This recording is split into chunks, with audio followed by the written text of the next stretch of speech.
Elias Thorne, former Army Ranger, had run out of road.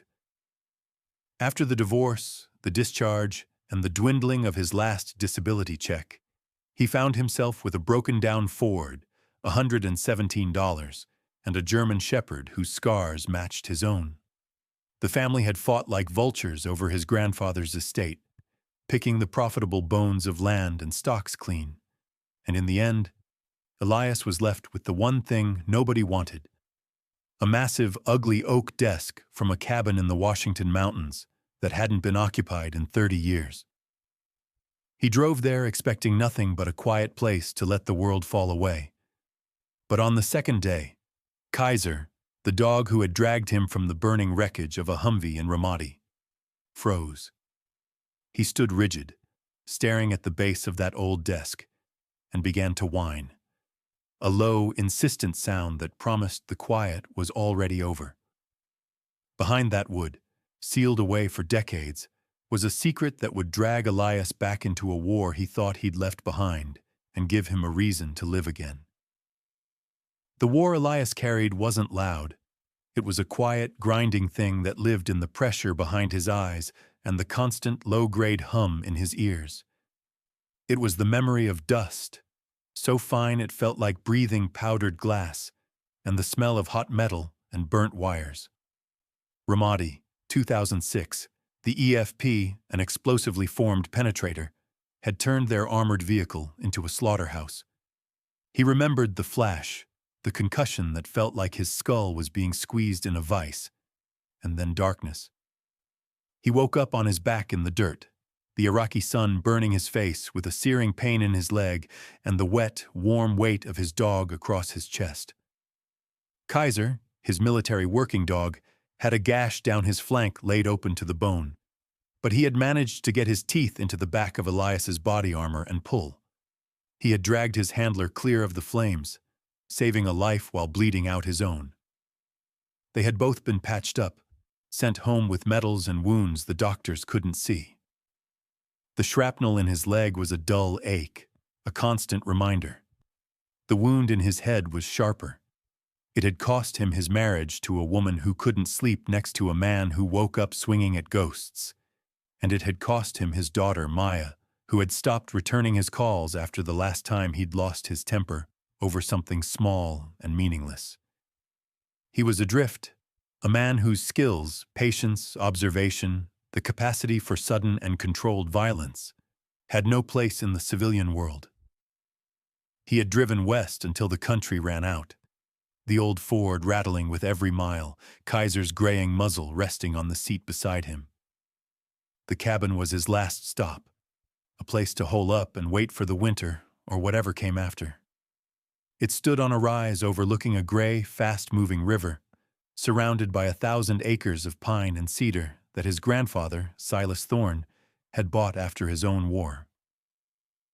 The air was clean and cold, smelling of damp earth and pine needles, a world away from the dust of Anbar province. For the first time in years, a piece of the tension in Elias's shoulders seemed to ease. Here, there were no crowds, no sudden noises, no one to watch him with pity or fear. There was only the wind in the trees, the rush of the river, and the steady presence of the dog who had been his only constant. The desk arrived on a flatbed hauler a week after he did, the final piece of a life he barely remembered. The price he'd paid for it wasn't in dollars, but in dignity. He remembered the sterile, wood-paneled office of the probate lawyer, the air thick with the cloying scent of his aunt's perfume and the simmering resentment of his cousins.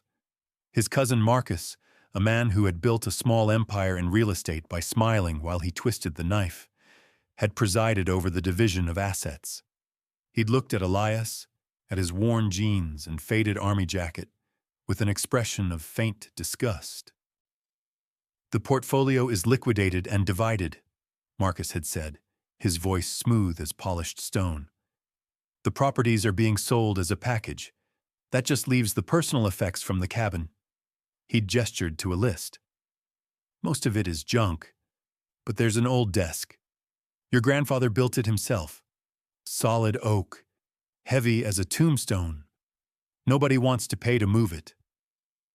The other family members had murmured their agreement. It was worthless. An anchor. "I'll take it," Elias had said, the words surprising even himself.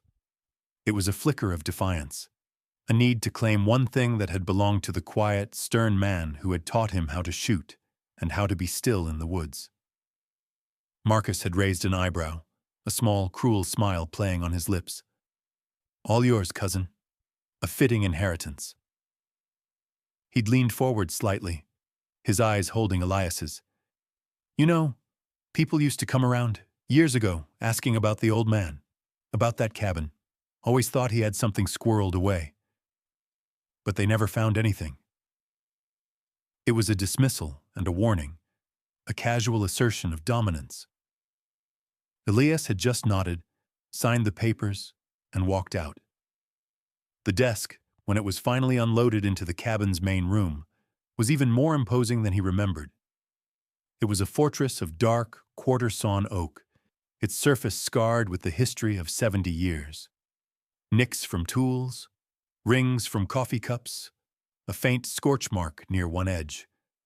The joints were tight, the construction brutally practical. He ran a hand over the cool, worn wood.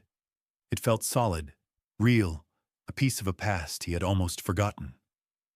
He pushed it against the far wall, the legs groaning against the floorboards, and for a moment, he felt the faintest sense of coming home. It was not a possession. It was an anchor. It was the only thing in the world, besides the dog, that was his. For the first 3 days, a quiet rhythm established itself. Elias would wake before dawn, the chill of the cabin air sharp in his lungs, and build a fire in the stone hearth. He and Kaiser would walk the perimeter of the property as the sun rose, the dog moving with the stiff gait of an old soldier, his senses still sharp. They would spend the days clearing brush, patching the leaky roof, and fishing for trout in the river. In the evenings, Elias would sit by the fire, reading old paperbacks he'd found on a dusty shelf, Kaiser sleeping at his feet. The hum in his ears seemed to fade, replaced by the crackle of pine logs and the sound of the wind. But on the 4th day, the rhythm broke. It started subtly. Kaiser, who usually settled by the hearth, instead stood before the massive oak desk.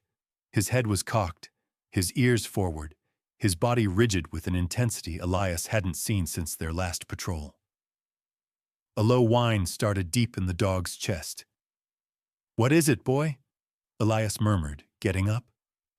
He ran a hand down Kaiser's back. The muscles were coiled tight. The dog didn't relax. He nudged the right pedestal of the desk with his nose, then looked back at Elias, his dark eyes insistent. Elias knelt. "Mice, probably. It's an old cabin." He rapped his knuckles on the solid wood. It felt like a block of oak. He tried to lead Kaiser away, but the dog wouldn't budge. He returned to the spot, whining again, this time pawing at the baseboard of the pedestal. This was not idle curiosity. This was Kaiser's work mode, the focused, unwavering behavior of a dog trained to detect things men couldn't see, smell, or hear. He had trusted this dog's instincts in rooms filled with explosives. He knew better than to dismiss them now. He knelt again, running his own hands over the area. The wood was seamless, the craftsmanship perfect. He pushed on it, pulled at it. Nothing. But Kaiser was adamant. He lay down, his nose pressed against the tiny gap where the pedestal's base met the floor, and refused to move. The second night, the whining turned into a soft, frustrated bark every hour or so. Elias couldn't sleep. The dog's certainty was a hook, pulling at the quiet he had come here to find. The next morning, he gave in. He examined the pedestal again, this time with a flashlight, looking at it from a soldier's perspective. Not what it was, but what it could be. A hiding place. He looked for scuffs, scratches, anything that suggested repeated access. He found it on the underside of the desk's knee-hole, a tiny, almost invisible notch in the trim, right above the pedestal Kaiser was so focused on. He pressed it. Nothing happened. He pushed it sideways. He heard a faint, dry click, like an old tumbler falling into place. He went back to the base of the pedestal and ran his fingers along the decorative molding. A section of it, no more than 6 inches long, now felt loose. He pulled, and it came away in his hand. Behind it was not wood, but the cold, dark gleam of a steel lever. With a deep breath, Elias wrapped his calloused fingers around the cold steel lever and pulled. It resisted, frozen by decades of disuse, then moved with a deep, grinding groan that echoed in the silent cabin. The entire front panel of the right pedestal, a solid piece of oak weighing at least 50 pounds, swung inward on hidden hinges, revealing a dark, cavernous space. The air that drifted out was stale and dry, smelling of old paper and metal. Kaiser pushed his head into the opening, sniffed once, then looked back at Elias and sat. His duty done. Elias shone his flashlight into the void. What he saw made the air catch in his throat. It wasn't a small safe or a hidden box. The entire pedestal was a vault, lined with tin, and it was full. Stacked with military precision were dozens of canvas-wrapped bundles, each tied with twine and sealed with wax. Beside them, resting on top, was a leather-bound journal, its cover dark and unadorned. He reached in, his hand trembling slightly, and lifted out the journal. The leather was cool and supple. He opened it to the first page. The handwriting was his grandfather's, a strong, angular script he recognized from old letters. The date was October 1946. "If you are reading this," the first entry began, "it means I am gone, and the world has become a dangerous enough place that you had to look for answers in the dark. I hope you are family. I hope you are one of us." Elias sat on the floor, the heavy journal in his lap, and began to read. His grandfather, Silas Thorne, had not been a simple infantryman as he'd always believed. He had been an operative with the OSS, the precursor to the CIA, working in the chaos of post-war Europe. His unit was tasked with a secret, off-the-books mission, recovering assets stolen by high-ranking Nazi officials, things that had been funneled through neutral countries: gold, art, and something far more liquid. Bearer bonds issued by Swiss and American corporations, untraceable and spendable as cash. The operation was a success, but it was betrayed from within. Silas's partner, a man he named only as Oberlin, had tried to steal the entire cash for himself, killing 2 members of their team. Silas had escaped with the bonds, but Oberlin got away. The official record listed the assets as lost, the mission a failure. Silas was ordered to forget it ever happened. He couldn't. He knew Oberlin, or his family, would never stop looking. So he had come home, built this cabin, and constructed the desk as a tomb for the secret. He had waited for a war that never came. As Elias read, he felt a strange sense of kinship with the man he had only known as a quiet grandfather. Silas wrote of the war that followed him home, the inability to trust, the feeling of being an outsider in the world he had fought to protect. "They teach you how to be a weapon," Silas wrote, "but they never teach you how to be a man again." Elias felt those words in his bones. He turned to the bundles. He carefully cut the twine on one and peeled back the waxed canvas. Inside were stacks of bearer bonds from companies he recognized: U.S. Steel, General Electric, Standard Oil. The denominations were staggering. Thousands, tens of thousands of dollars. He did a rough calculation, his mind struggling to process the numbers. There had to be hundreds of bundles. The total value wasn't in the millions. It was in the hundreds of millions. A king's ransom, sitting in a dusty desk in the middle of nowhere. He turned to the last page of the journal. The handwriting was shakier, dated 1988, not long before his grandfather's death. They came asking questions in town today. A young man with his father's eyes, Oberlin's blood. I sent them away, but they know. They've been watching. This money was meant to be a shield, but I fear it has become a target. If anything happens to me, do not trust the local law. Do not trust anyone with the Thorn name who is not your direct blood. This is a debt of honor. Use it to do good. Don't let it be their prize. The discovery was not a treasure. It was a trapdoor, and by opening it, Elias had just set the bait. The weight of his grandfather's secret settled over him, heavy and cold as the iron of the wood stove. That night, Elias didn't sleep. He sat in the dark, a cup of coffee growing cold in his hands, his Glock 19 resting on the table beside him. Kaiser lay by the hearth, but he wasn't sleeping either.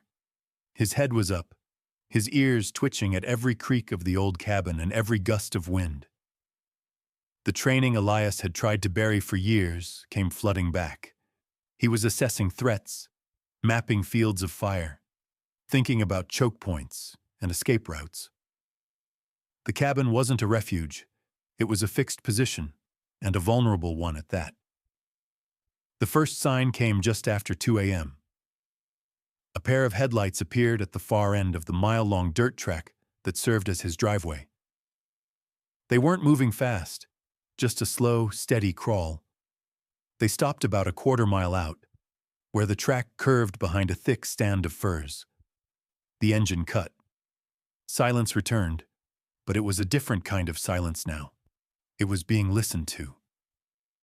Elias moved without making a sound, dousing the lamp and taking up a position by the window, using the frame as cover. Kaiser was beside him, a low growl rumbling in his chest. For 20 minutes, nothing.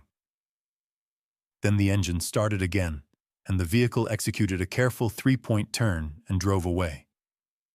It wasn't a lost tourist. It was surveillance. The next morning, he walked the track.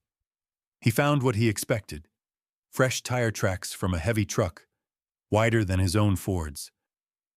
And near the edge of the woods, a single cigarette butt, a Camel Crush, the capsule unbroken. It was still warm. Someone had been watching his cabin on foot. He spent the rest of the day securing his position. He checked the sight lines from the tree line, noted the dead ground, and wedged small, almost invisible twigs in the jambs of the doors and windows that would fall if they were opened. He cleaned his rifle, a Remington 700 he'd inherited from Silas, and confirmed its zero at 200 yards, using a tin can on a stump. He felt a grim, familiar clarity. He was back in the wire. The second intrusion was more direct. Late in the afternoon, a shiny black pickup truck, the kind that never saw a day of real work, rolled up the driveway. A man in a tailored blazer and expensive jeans stepped out. It was his cousin, Marcus Thorn. He walked toward the cabin with a confident, easy smile, the kind he used to close deals. "Elias, just in the area, thought I'd drop by and see how you're settling in," he called out. Kaiser was already on the porch, hackles raised, a warning growl vibrating through the floorboards. Elias stepped outside, letting the screen door slam shut behind him, and stood with his arms crossed, blocking the way. "It's a long way to be just in the area, Marcus." Marcus's smile didn't falter, but his eyes were cold, scanning the cabin, the property, Elias himself. "Family looks out for family. Just wanted to make sure you were okay out here. It's isolated." He paused, his gaze falling on the desk, visible through the main window. "You know, I've been thinking about that old desk. It's a monstrosity, but my father always told me stories about it. Sentimental value, you know? I'd be willing to take it off your hands. Give you $5,000 for it. Cash. Help you get back on your feet." Elias felt a chill run down his spine. It wasn't a friendly offer. It was a probe. He was testing to see if Elias knew. "I'm good," Elias said, his voice flat. "I like it." The smile on Marcus's face tightened almost imperceptibly. Suit yourself. Just an offer. He glanced at Kaiser, who hadn't stopped growling. You should keep that dog tied up. Might scare someone. He turned and walked back to his truck, his relaxed demeanor a carefully constructed performance. As he drove away, Elias knew with absolute certainty that Silas's warning was not history. It was an active threat. Marcus was Oberlin's blood, and he had come to collect. The next day, Elias drove his old Ford into the nearest town, a place called Cascade Forks. It was a small logging town clinging to the side of a mountain, with a single main street and an air of quiet decay. He needed information, and he needed to know the terrain of the new battlefield. He parked in front of the county library, a squat brick building from the 1950s. Inside, the air smelled of old paper and floor wax. The librarian was a woman in her late 60s with sharp, intelligent eyes behind thick glasses. Her nameplate read Martha Gable. "Can I help you?" she asked, her voice surprisingly strong. "I'm looking for old records," Elias said. "Property deeds, death certificates. For Silas Thorne." Martha's expression softened. "Silas. I remember him. A quiet man, kept to himself. He used to come in here, read history books for hours." She looked at Elias more closely. "You have his eyes." For the next 2 hours, Martha became his ally. She showed him how to use the microfiche machine and navigate the county's digitized archives. Together, they pulled up the records. Silas Thorne's death certificate was dated November 12, 1988. Cause of death: accidental fall. The coroner who signed it had retired and moved to Arizona a month later. There was no autopsy report on file. "That's odd," Martha said, peering at the screen. "Dr. Evans was meticulous. He wouldn't have skipped an autopsy on an unattended death." Next, they looked at property records. In the year following Silas's death, a newly formed company, Cascade Mountain Development, had bought up 4 adjacent parcels of land, effectively surrounding the Thorne property. The deeds were all signed by a local lawyer who sat on the town council. The registered agent for the development company was a holding corporation based in Seattle. It took another hour of digging through corporate filings, but they found it. The sole director of the holding corporation was Marcus Thorne. "He's been boxing you in," Martha whispered, her face grim. "He's been waiting." As Elias was leaving, Martha put a hand on his arm. "Silas had a friend," she said, her voice low. "Another veteran, a man named Ben Carter. He lived down by the river. After Silas died, Ben started telling people it wasn't an accident. He said Silas was worried about someone. A week later, Ben's house burned down. They found him inside.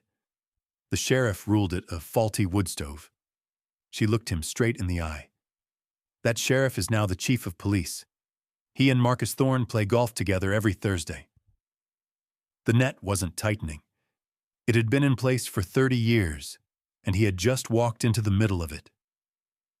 When he got back to his truck, he found a folded piece of paper tucked under the windshield wiper. There were 3 words on it, typed in a simple block font: "Leave it be." He drove back to the cabin with his eyes on the rearview mirror. He wasn't being followed, but he felt watched. That night, he sat with his grandfather's journal again, searching for a clue, anything Silas might have left. He found it in a passage about building the cabin's massive stone fireplace. "I built it to last, like a fortress wall," Silas wrote. Each stone pulled from the river, each one with a story. Oberlin was a geologist. He always said the truth of a place is written in the stones. The proof of his betrayal is with the river stones. Elias stood and walked to the fireplace. He ran his hands over the cool, rough surfaces of the large, smooth gray stones pulled from the riverbed. One of them, near the base, felt different. It wasn't cemented in place as firmly as the others. He pushed, and it shifted slightly. The attack came just before midnight. under the cover of a driving rainstorm that turned the woods into a wall of noise and darkness. It was a classic fire and maneuver tactic, designed to flush a target out into the open. Elias was awake, sitting in the dark with the Remington across his lap, when Kaiser let out a sharp, guttural bark. The dog was already at the door, his body low to the ground, a deep growl coming from his chest.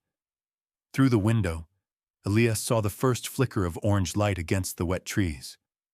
They hadn't tried for the cabin itself. Not yet. They'd lit the old woodshed, 100 feet from the main house. The flames were already climbing the dry timber, casting dancing, distorted shadows across the clearing. Amateurs would have run out to fight the fire. Elias stayed put. He moved to the back window, the one overlooking the riverside of the property, and peered into the blackness. He caught the movement, two dark shapes moving low and fast from the tree line toward the cabin's blind side. They were using the fire as a distraction, just as he'd expected. He chambered around, the soft snick of the bolt a final, definitive sound. He wasn't the victim here. He was the defender.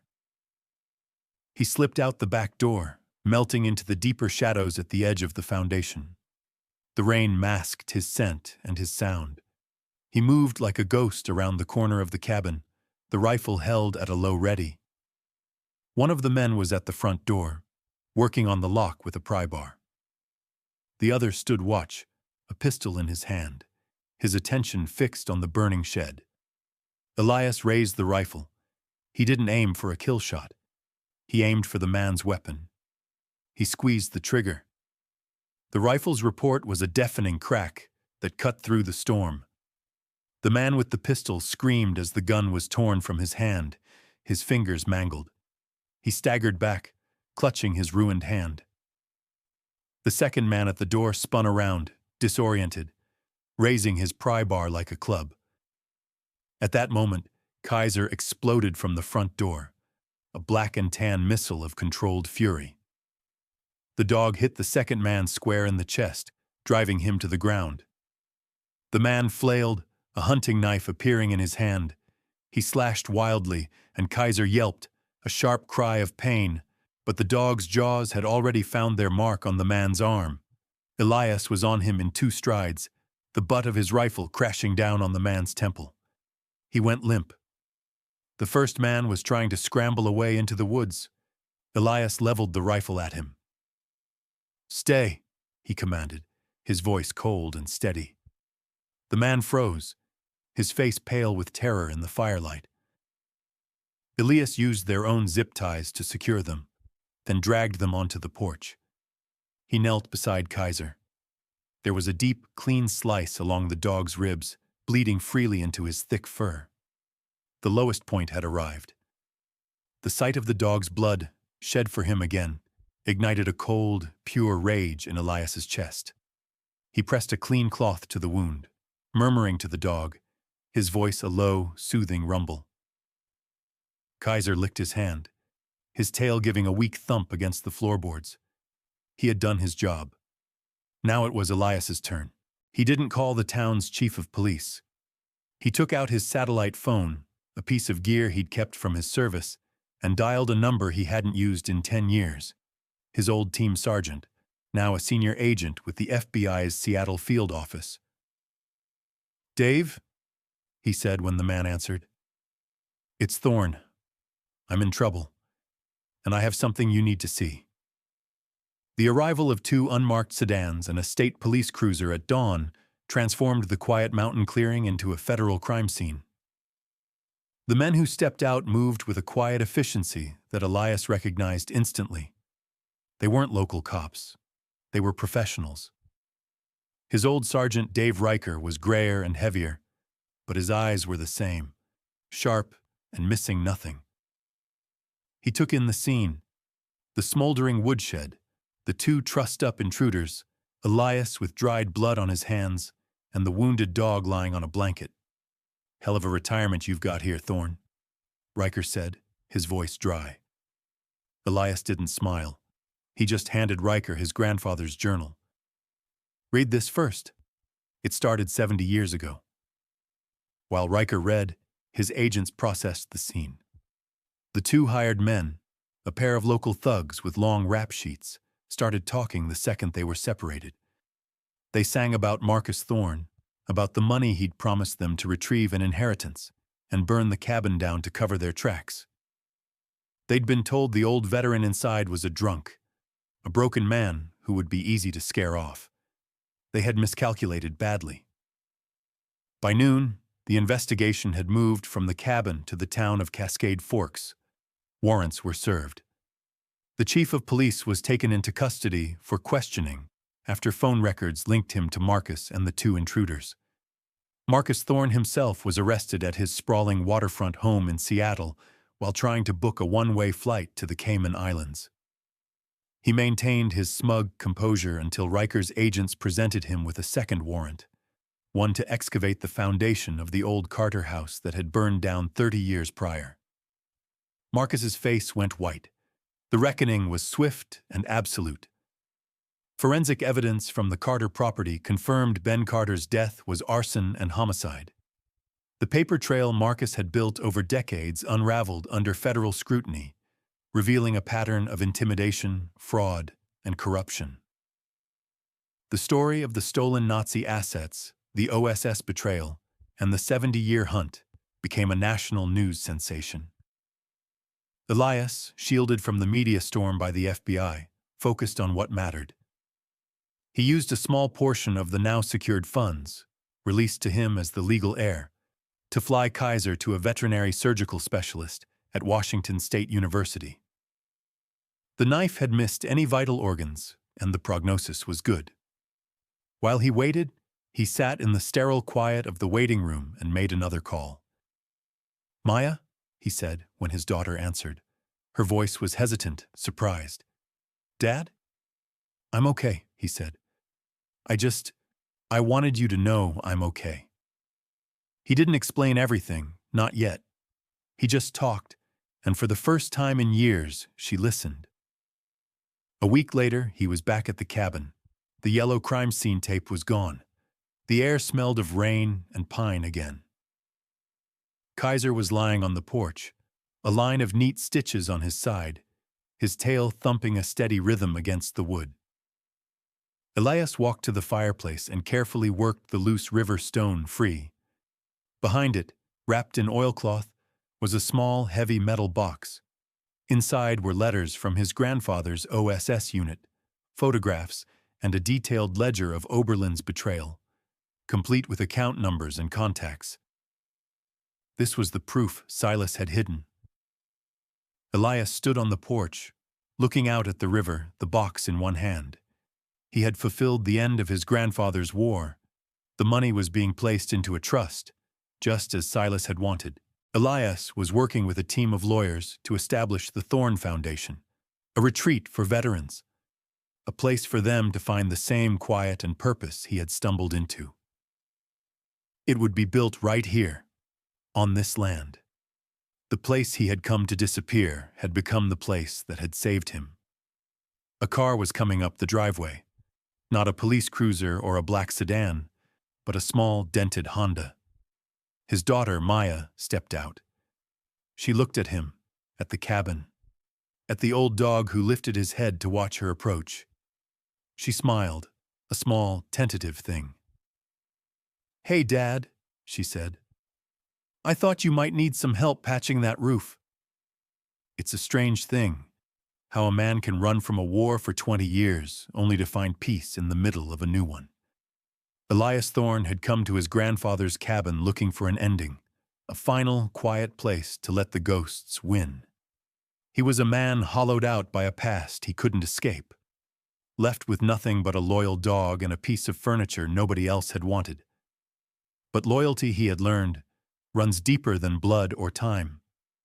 It was the loyalty of a dog who refused to let a secret stay buried, and the loyalty of a grandfather who left a warning and a mission across the decades. The desk wasn't just wood and steel, it was a legacy. The bonds weren't just money, they were a responsibility. What began as an inheritance of dust and splinters became a reclamation of purpose. The world had seen a broken veteran, a ghost to be swept aside. But Marcus Thorne and the men he sent had forgotten what a soldier learns in the quiet moments before the fight. That the most dangerous man is the one who has nothing left to lose, until he finds something worth protecting. Elias had found it here, in the cold Washington air, in the pages of an old journal, and in the unwavering eyes of the dog who had saved his life not once but twice. He had come here to be alone, but he had found family. He had come here seeking silence, but he had found his voice. And he had learned that a true home isn't a place you find, but a place you defend. Sometimes the only way to come all the way home is to stand your ground and fight.